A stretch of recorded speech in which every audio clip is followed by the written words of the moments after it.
Good morning, everyone. I wanted to talk about an aspect of estrangement that we don't touch on very much because when you're in the midst of it or it's new to you, there's a lot of pain, a lot of sadness, a lot of grief, etc. But I want to talk about something else. And what came to mind today is conflict resolution. I'm just going to dive into my history. I estranged from my mother from the age of 18 on up, and I was not I was closer to my dad than my mom, and I never really felt particularly close with her. It's just the way it was. So, at the age of 18, I joined the military to get out of my home, and I did. I served in the military, and I would come back and leave again, etc., and I would cease having a relationship with her for a time, and it wasn't until I got older that I finally said, tried to reconcile.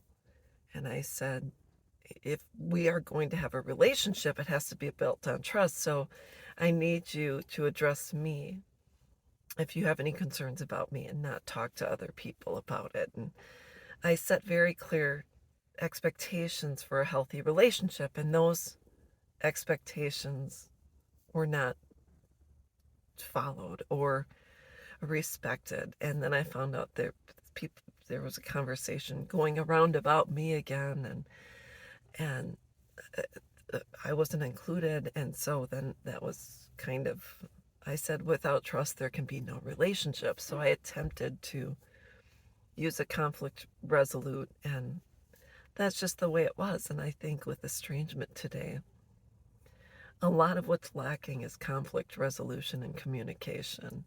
And even in a marriage, I think it's important you talk to your spouse about your concerns and say, this is something that's on my mind. We need to talk about this, and we need to come to a happy median in order to have a very successful and happy life. And so I think when it comes to estrangement and just the breaking apart of families where there's someone has ghosted you or said, I don't want contact anymore, I think what lacks in adult children when it comes to that is the lack of communication and conflict resolution. And so, unfortunately, it's getting passed on to our grandchildren and etc.